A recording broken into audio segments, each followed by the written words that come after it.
SuperTalk Mississippi Media production. For year-round comfort you can count on, call Max Heating and Air. Serving the Pine Belt and surrounding areas, they handle heating, cooling, spray foam insulation, duct cleaning, and more. Quality service, trusted experts. Call Max Heating and Air at 601-649-4087. I'm Steve Azar, and I'm on the other side of the microphone, meaning I'm asking the questions this time, and oh, have mercy for the airwaves. I spent 20 years in Music City, wrote and made some hits, traveled the world, and then moved my family back to the birthplace of American music and where the magnolia trees prosper. And now every time I put my feet on Mississippi soil, when I'm off the road, well, I'm at peace. On this show, it's all about hearing the stories straight from the mouths of the friends I've made along the way, their journey to success. Heck, there might be someone on I don't even know, but you know how us Mississippi types are. We tend to take well to new company. In a Mississippi Minute, all 60 of them. I'm Steve Azar. It's just like that muddy river, moving slow. Ain't no worries, it's how life goes, baby. In a Mississippi Minute. That's right. Hey, folks, time for another In a Mississippi Minute. Excited. Can I say that again? It's a triple extra large excitement about today's guest. Before I get there, visit Mississippi.org. Plan a trip to Eupora because this man has friends there, and he loves Eupora, and he loves our Mississippi. We are the birthplace of America's music. He knows all about it. He also loves the food here, so you can eat your way around Mississippi. A lot of Michelin mentions now. We should have stars, but that's coming. And excited about our chefs that are doing such a great job, like my buddy down here, David Cruz, in the Delta. All right. Let me just kind of dig in a little bit. It's always good to catch up with this man. He's crazy talented. You should see him behind the drum kit. His brother has been Billy Joel's drummer for the last quarter of a century plus. And this man I don't know if he's as good or close. He sort of hides his talent every once in a while, but he's great behind the kit. Incredible actor. Played in a zillion roles on TV, movies that you've seen, and also is frequent guest of ours at the Delta Soul Celebrity Golf and Charity event. He supports our foundation way more than he should. I mean, he comes from all parts of the world, no matter where he's at, wherever he's filming, and he makes it down here to make a big difference. And that's what we love about him most. He has been, like I said, in so many shows. I want to dig into that because I've got some questions to ask him about that. So let's get to it right now with the multi-talented, over-the-top, my pal, ever so lovely, Richard Berge. Hello, Richard. You're too kind, Steve. Too kind. I mean, I could read like a month intro, but I'd rather hear from you. Well, I tell you, I've whittled down all those golf tournaments because yours is really my favorite. And I was just asked to go to the ROM down in Sawgrass. I love it. I mean, they're lovely, but there's just nothing like the Delta Soul and you and your friends and the love of Mississippi. That Magnolia State has got something special. God, I love it. And from a man in New Jersey that grew up in New Jersey, made his way to Los Angeles and a big career. Yeah. So, Richard, let's talk for a second real quick about the difference for you. Condolences, coming deepest sympathy and prayers for your mom, who is 102 years old, who's soaring in heaven right now, that you went back to take care of you and your brother and your family. And I sounded like she was taking care of you guys more than anything. She was 100% rocking. You leave L.A. and you go there to do that. What's that experience been like for you? It's been a soul retrieval, brother. I think you and I have touched on it in the past. I went through a lot of changes out there. I love my business, what the potentiality of it is, but I also don't like some of the things that go behind it and that surround it. So the Unplugged for me was such a gift, and you hit it right on the head. It was such a gift for my brother and I, and such a kind of a caretaking time for us too, because when you know the drill, man. That's who you are. When you take care of people, you're taking care of yourself. It's doing God's work, and it's all one beautiful big hug, rub from the Lord. And hug, rub. I don't know. Sounds good. What's saying? I always like to rub a little when I hug. Believe it or not, back in the day, one of my buddies wrote, she's rubber-dubbing in my tub. She's regular in my shoes. Anyway, it was a hit, like crazy. Rubber-dubbing in my tub. But anyway, keep going. I'm sorry about that. Yeah, no, man, it was just so sweet because my mom was always just such a wonderful grande dame of parties and hosting and easy to get along with for the most part. Every now and again, she'll get a little snarky, but she was just such a love up until the day she died. Man, she died so peacefully, and that's all we all could have hoped for. And such love, the people that were there, the gals that worked at this place. They were all so supportive. It was such a beautiful experience. And they became like family. I spent more time with these people than I've spent with anybody else in the last 3 years. So it was a gift, brother. And my brother and I reconnected, and it was really sweet. Really, really sweet. Take us back to growing up with your brother. Who's older? Chuck's older? Chuck's got me by 6 years. So I was, now it's kind of the bubble's coming back to center a wee bit. He's still 6 years my senior. I'm still the dopey little brother, that he used to throw drumsticks at when I would go down and torture him. He was so creative, my older brother. He was a great artist, is a great artist. Current, it's a present tense. Sure. He would make the greatest Halloween costumes. One year he cut out one of those balls, those red balls that you throw in dodgeball, and he made a little helmet, spray painted it silver, and then he chopped out ping pong balls in half and slits, and we were Martians. Invaders from Mars was one of his favorite movies. So we just did all kinds of wacky creative stuff around the house. And, he wasn't as much of the athlete. He played a little bit, but he got into art and music early on. A little bit of military, and my dad. He tried, teaching my brother. He gave him boxing lessons, but my brother came home with a bloody nose one day. My dad said, "What'd you do? You didn't hit him back?" And my brother said something like, "Yeah, Dad, I did. I didn't want to hurt him." So he's a sweet, gentle soul, but he was a bit of a prick to me at times. That's just it's older brothers and older sisters. I mean, I always say I was bookended by two very evil sisters back in the day. Yeah, exactly. Yeah, we love them now, but I mean, goodness gracious, So you grew up, we've talked about this before. I always wanted to be a fly on the wall. Actually, I wanted to be a part of what was going on.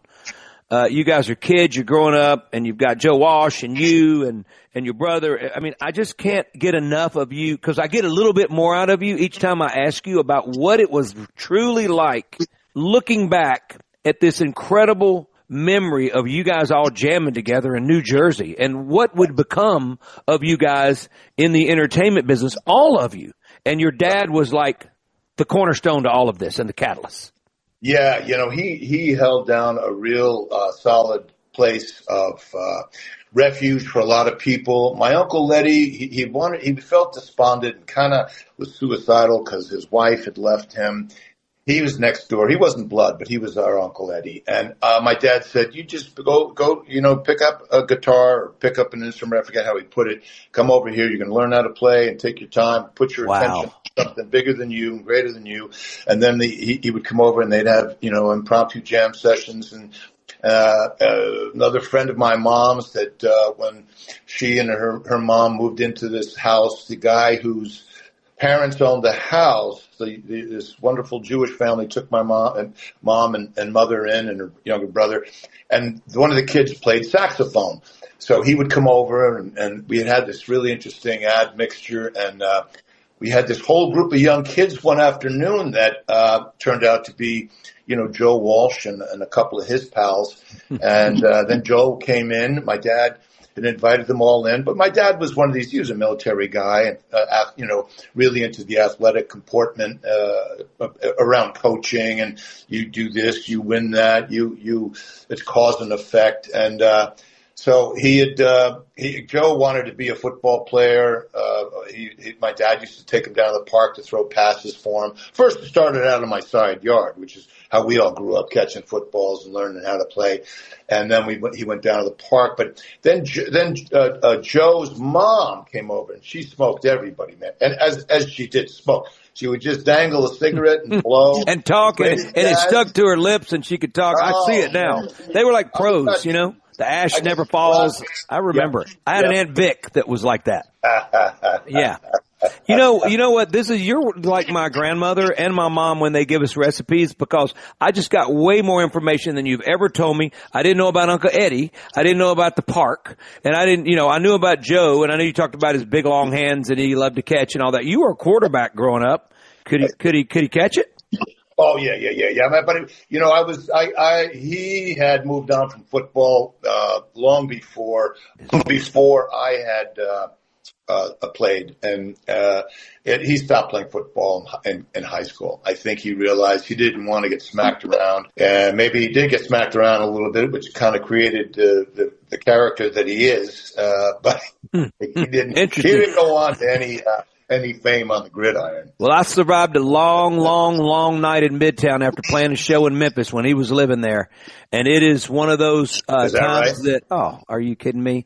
And I'm not proud of myself that night. And it was I don't even want to talk about it. All I know is, I tried to keep up, and that was stupid. Really young. I was young and dumb. You got to give me a little bit of learning and being naive, but a good guy. Let's take a quick break. Richard Burgi is my guest today. One Life to Live, Another World, As the World Turns, Viper, Days of Our Lives. You name one. I mean, there's so much going on. These are just some of the shows during the day, daytime drama he played. There's a whole lot at night. Some great movies. Stand by. We'll dig into that. My pal Richard Burgi. Visit Mississippi.org, baby. Plan a road trip. Richard will be on Mississippi Soul soon, and Mississippi Soul is always happier when those feet touch it. We'll be right back. I'll be okay. Starting today.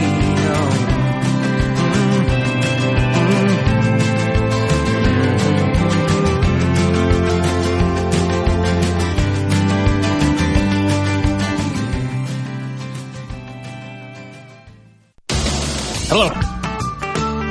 Trying to make Richard Burgi smile a little bit today. He deserves it. He's been out of the country visiting his pro volleyball playing son, who is really good, by the way, and actually taller than Richard. And he's one of two boys that he's very proud of. Both very good athletes. One's a great musician, and both are following their dreams and passions, which is what Richard did. And Richard made a heck of a living so far. He's made an incredible living getting to do what he loved to do. Now, Richard Burgi was a heck of an athlete growing up. First, though, I want to ask you this. I have preached this, and my listeners are going to go, Steve, please not again. But I have to. Because if it wasn't for growing up in sports, playing every sport like we did, and trying to compete to win it all, and we knew the thrill of victory and mostly the agony of defeat, which happens more than the thrill of victory. You get into the end, it's a big deal. For you, how did that affect you in your battle and fight to be an actor that's successful? It's not an easy craft and life to take on. How did you use sports, especially as good of an athlete as you were, and experience winning and losing? How did you use that in your everyday life as an actor? Yeah, that's a great question, brother. Well, as you know, like you just said, I'll reverse engineer this. As an actor, I went through much more rejection and failure than I did success. As an athlete, I was part of, a constant, you're at this level, then you're at that level, then you're down this one. And I always told people I never grew up idolizing actors. All the people I grew up idolizing were homegrown athletes. I had the pleasure and the pain of interacting with on and off the field. And you get to see people's characters by the way they dig in and support their teammates, rise to the occasion, work through fear and adversity. And so everybody that I have had sort of as characters in my head, I grew up with all these crazy characters. So that I've been able to pull from that as an actor. But living my life as an artist, but the foundation of that being as an athlete, I learned discipline, hard work. I learned that I'm not always the best, and that's an ephemeral thing. If you think you're the best, there's always going to be someone right behind you that's either, chewing at your feet, snapping at your feet, or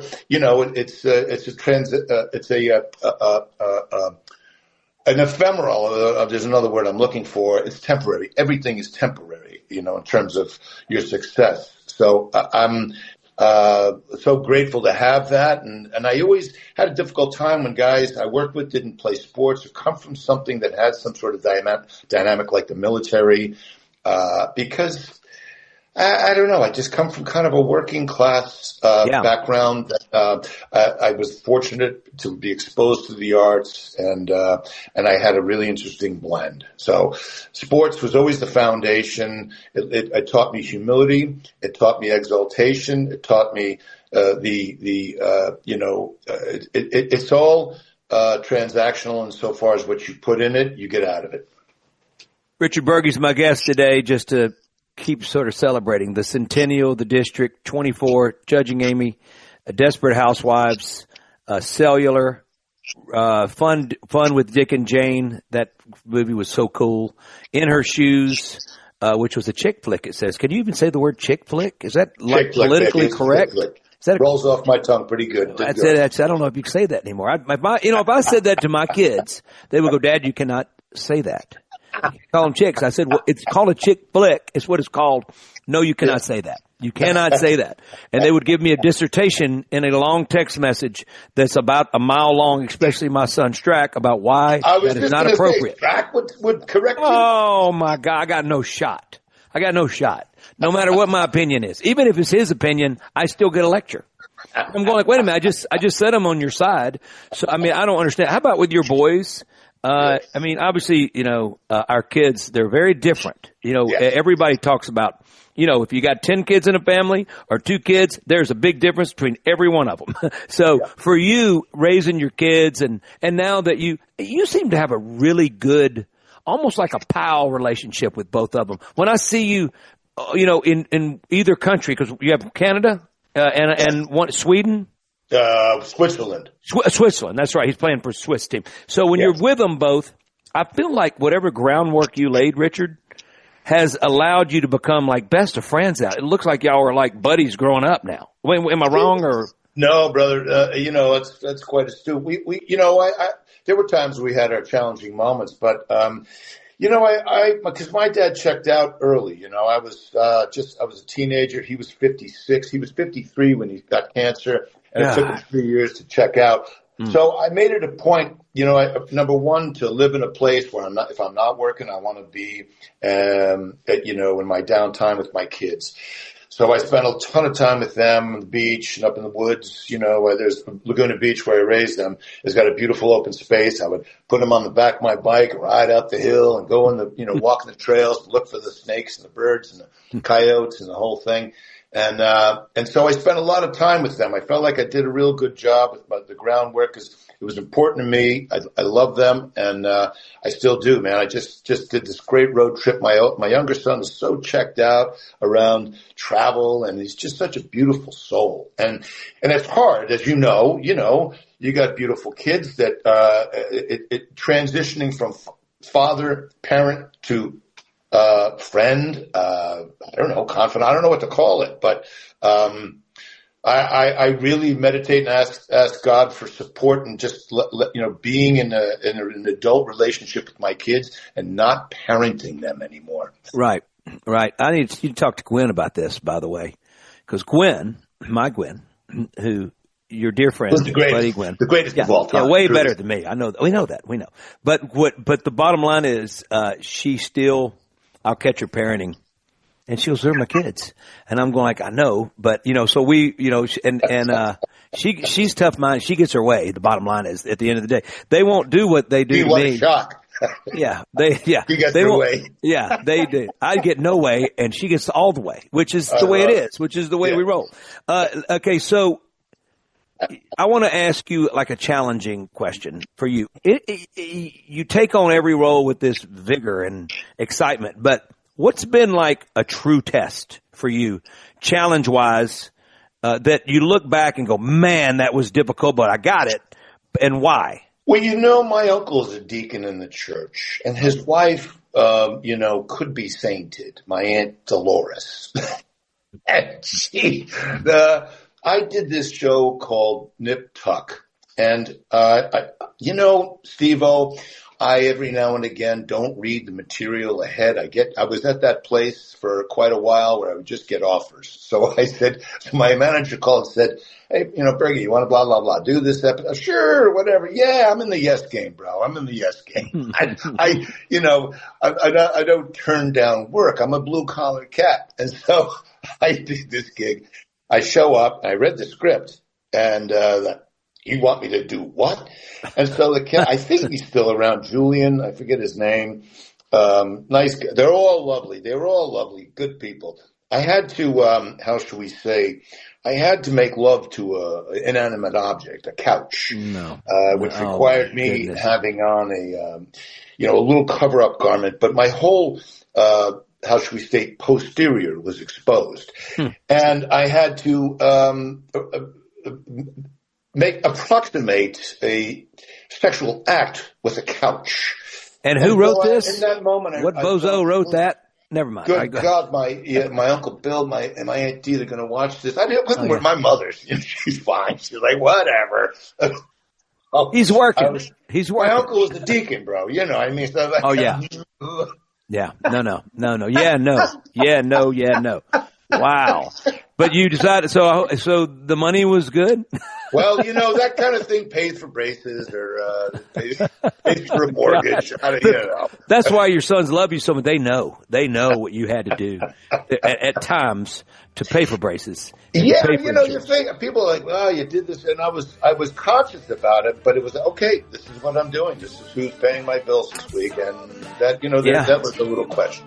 Visit Mississippi.org celebrates folks that love to come visit Mississippi, like Richard Berge. It's all about tourism. We'll be right back.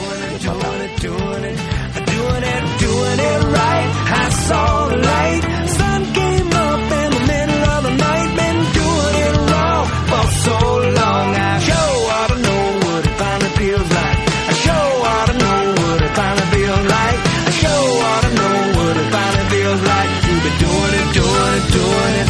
I'm doing it right. Trying to find my way.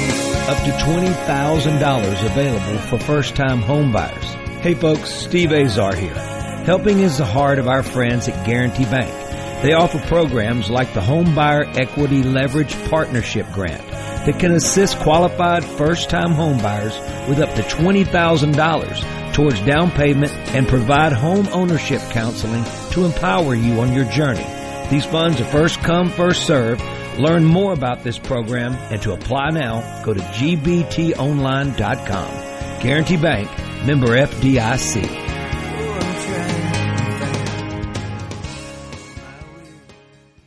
Listen and watch all your favorite SuperTalk Mississippi shows live and on demand.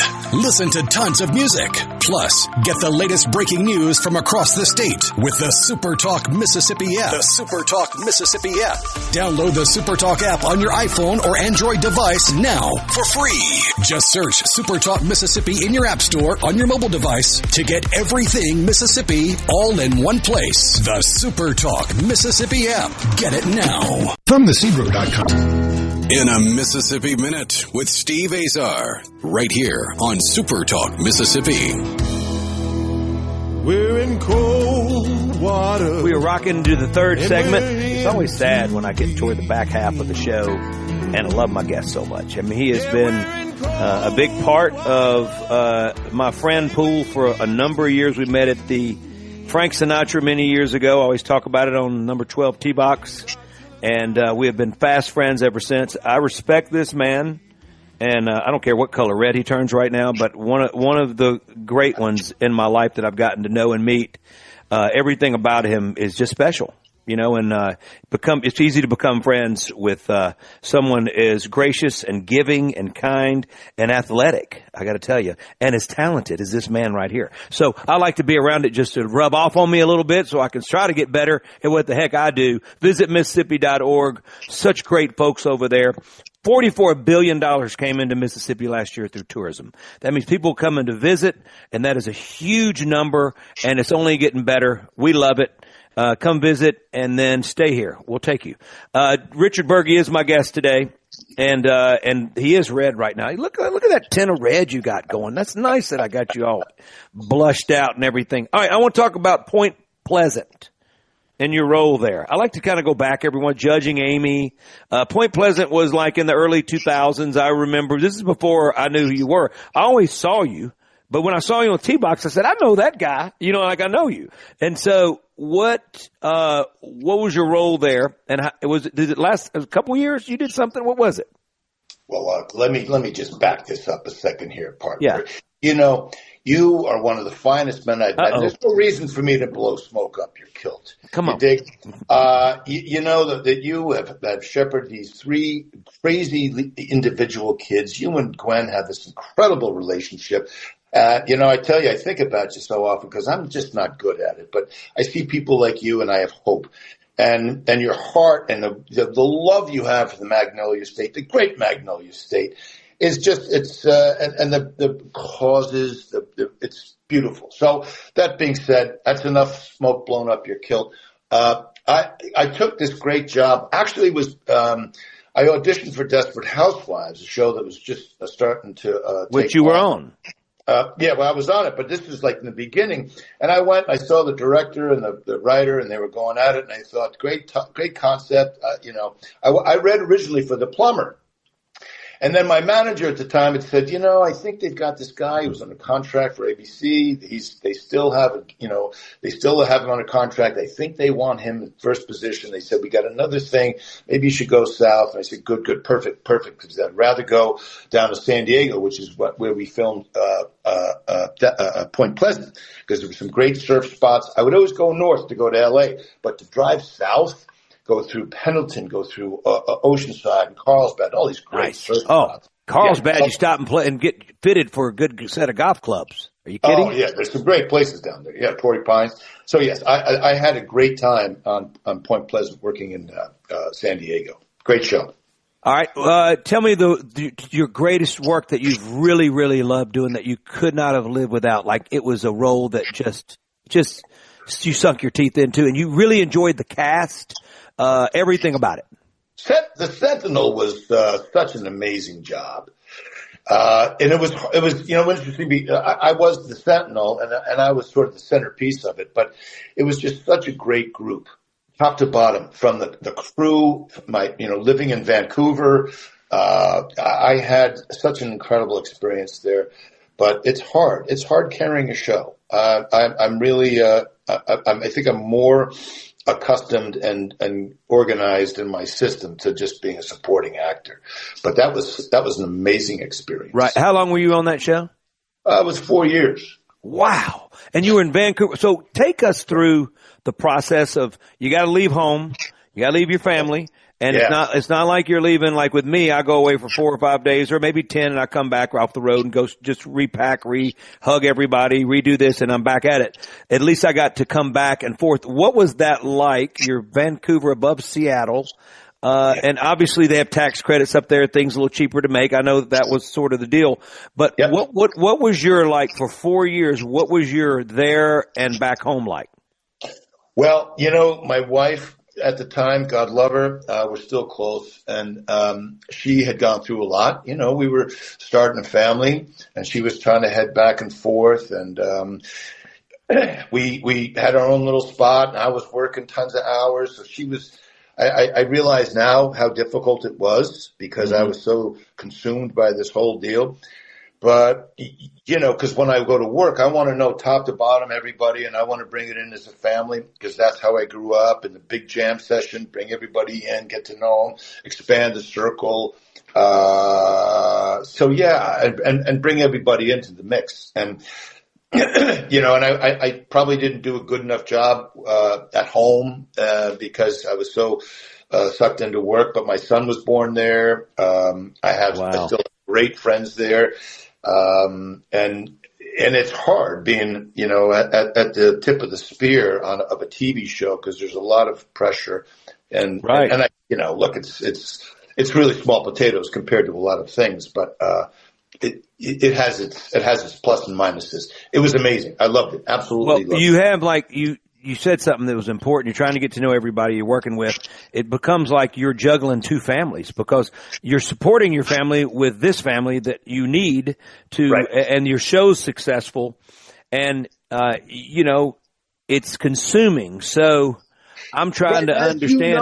You're the star. You're the cat. It can be difficult sometimes.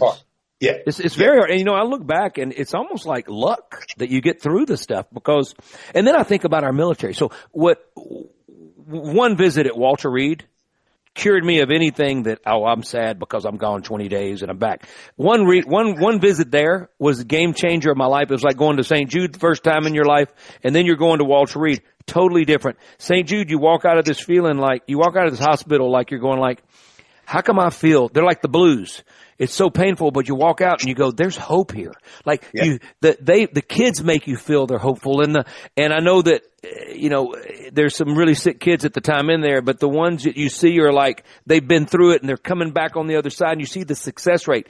But then when you go to Walter Reed and you see a 19-year-old girl pushing a wheelchair with someone with no arms and no legs anymore. And, that's not who they married and they signed up for, and they got a baby and they have a newborn. And you walk out of there devastated. Right. Devastated. So then I realized that if I ever complain in my life, or get sad, like I'm going to offer it up to them. I'm always going to offer it up to them because I have no right, because I'm out here healthy, and getting to do what I love for a living. But the hard part for me coming back home, and even with Gwen, she'll tell you, is I would come back home and it was like a circus. Because I'm disrupting. Well, I was trying to be the circus clown for my kids and be the most popular person in the world to them and all that. And I would interrupt exactly everything that she had worked so hard to create a regiment and a regime and a way of life. And I was coming home like, whoo, you know what I mean? And it was in and out. And she had to sit me down and say, you got to stop. Like, it was a conversation I'll never forget. But she was like, you just can't come in. We got nap time. We got, we got sleeping time, and I've got to be able to function and da-da-da-da. And I remember they were really young. They were like 5, 3, and 4, 2 and newborn, or something like that. And so she was juggling it in a town that neither one of us grew up in and all that. So when you were in Nashville. When I was in Nashville, Nashville and then Franklin, which is the same thing. No, same thing. We made a move, but we got really good at it. At some point, we got past that, and I realized what it was. But I seriously think Walter Reed was a groundbreaking moment for me.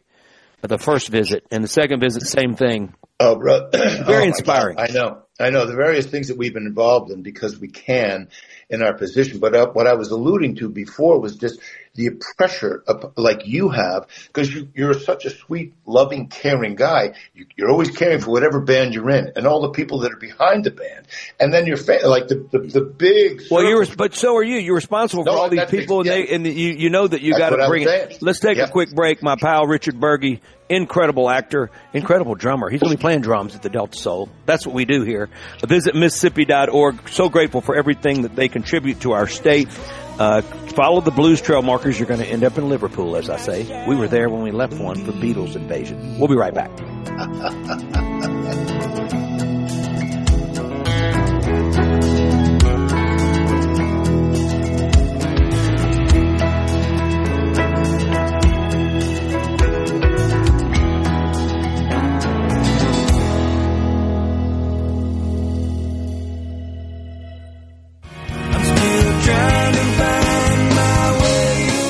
$20,000 available for first-time home buyers. Hey folks, Steve Azar here. Helping is the heart of our friends at Guarantee Bank. They offer programs like the Home Buyer Equity Leverage Partnership Grant that can assist qualified first-time home buyers with up to $20,000 towards down payment and provide home ownership counseling to empower you on your journey. These funds are first come, first served. Learn more about this program and to apply now, go to gbtonline.com. Guarantee Bank, member FDIC.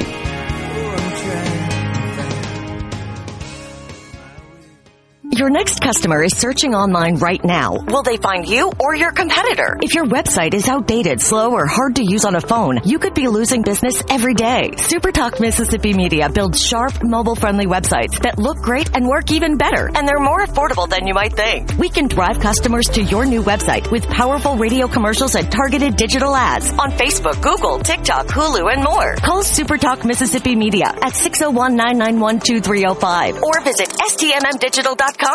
Rogers Dab Chevrolet.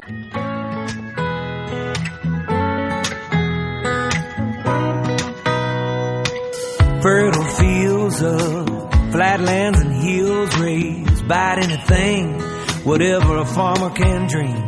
Slug burgers, shrimp bowl. I love that laugh. I love the laugh. Richard Berge, my guest, only one person with that laugh. You know, I had Corey Miller on my show the other day. We were talking about Visit Mississippi, and his son played football at Alabama. Of course, he played for the Giants for many years next to Lawrence Taylor, and then finished with the Vikings. And I always made the joke that, could you imagine having to be a quarterback in your day and have to run into or between Corey Miller and Lawrence Taylor. Can you imagine getting sandwiched by that and surviving? So fast forward, we were talking about Visit Mississippi, and he just talked about his love and affection for Mississippi like you do. And I can't wait to have both of y'all on stage, him doing Hootie and the Blowfish songs with maybe some of the Blowfish if they're here. Hopefully Sony's going to be back. And Richard, you getting up there and doing whatever the heck you want to play because we're going to do it. And we're so grateful for folks like you guys that come in and give up your time. And of course, we become a big, happy family. And selfishly, we get to enjoy that part of it. It's like a big old family reunion. I'm grateful. I want to talk to you about some new projects maybe that you're thinking about. I know that you went home for a purpose, and you made a big living in New York before you made a big living in L.A., correct? I did. Was that the thing? So New York's right next to you. Like, what's your plan now? What's your plan? Yeah, I'm about half an hour from New York, 40 minutes from New York. And, you know, I've just really enjoyed the unplug this time. And, you know, I'm pushing 70, Stevie. I'm pushing 70. I don't care. And it's a beautiful thing. So I may just, keep beating the bush and working, but I'm not sure. I don't know. I might go live in Europe for a little while and really unplug and maybe try and work over there. I just did a little thing with an old, a friend of mine, this kid that I mentored who went to, Chapman. And, didn't Strack go to Chapman? Yeah. Yeah. And he got $1 million budget, and he called old Uncle Dickie, and we had a great time. Oddly enough, the gal who was the lead, who was one of the producers of the movie, lives in the city where my son is playing professional volleyball. Wow, what's the chances of that? Bro. And she is a gem. The movie's really sweet. What's the name of it? Did I catch you on Vanity Road? Vanity Road. It's still in post-production, as you know from Strack. You know, it takes forever. Strack would have been much better off in that Bob Dylan biopic. By the way. He would have been pretty good, wouldn't he? Boy, he looks like him. It's crazy. Yeah, I've questioned that. You know that. Bob, you owe me money. All right, so when you go do that role, can I ask you something? So for you guys, obviously the budget's not huge and they're friends. You just try to take some of the back end if it works out, right? Yeah, you know, I got reached out a while back by this woman who I was the MC at this thing called Taste of Laguna Niguel, and they picked me up in a beautiful Mercedes Maybach. I was at the Mercedes-Benz dealership. Got a lot of room back there. And you go, oh man, right? So I met this lady, and she called me a couple of years later, and she said, would you be interested in meeting this kid who's a big fan of yours? He's going to Chapman, and and so he said, yeah, sounds great. So, because I love the idea of mentoring, I know you're big on that, and I did 2 of his junior and senior projects, and good kid, speaks 3 different languages, a French or German extraction, I forget, but it all came back. I got him to work on these projects I was doing with this environmental company, this Center for Natural Lands Management that were protecting wild, you were into that big time for a while. Yeah. I love that. Love it. Good work. I love it. And we got to hear you narrate. Your voice was incredible. Like, you got one of the best, people can tell. I was talking about Corey the other day, Corey Miller and your voice. y'all both voices are built to narrate. Corey's voice. Oh, come on, Corey. Well, both of you. No, you both got it. It's that, with the mic and presence and all that. So keep going. So I'm sorry. I didn't mean to interrupt. Yeah. So he he's worked his way up as like Strax going through. He's taken his lumps and then boom, $1 million. I've done a fair amount of movies, for less. Because I just like working and I had a fun role, easy project, great time. So that's what I want to do. I want to do things that are you just enjoy doing, right? Yeah. All right, to keep your mind sharp and stuff. What about like theater? You ever thought about going? Did you do theater for a while? You did, right? I did a couple great projects in Laguna Beach Playhouse, which is a wonderful little local theater, and I love theater, love it. But they got a little thing called Off Broadway and Broadway over there next door. I'm just saying. Yeah, and it's an interesting pecking order. It's not like I can call somebody up and say this is what I want to do. So I know the drill, and I'll bide my time, see whatever works out. It's really in God's hands. I'm just, in the great little flower floating down the stream of life, and I'm maybe just. How come you have to remind me of the truth all the time? Today I was taking on something that was pretty heavy and a burden and all that, and I'm thinking I can handle all the weight. Not capable, because a lot of times a lot of things in our lives. I'm talking to everybody now out there. Don't make any sense. It's like, are you kidding me? There's no way. And why isn't this working out? And then all of a sudden something does, and then you look back and you go, oh, that's why. A lot of times we have to look in our rearview mirrors to realize that God is the ultimate with the plan. Can't wait to bring you in, and we love you so much, and thank you for spending a Mississippi Minute with me and let me catch up with you in front of all our wonderful listeners. God bless Magnolia State and you, brother. Magnolia State, visit Mississippi.org. Let's celebrate. My pal Richard Berge. We'll see you later. Thanks for tuning in and have a blessed weekend, folks. I'm Steve Azar. In a Mississippi Minute, all 60 of them, where you can take your sweet time.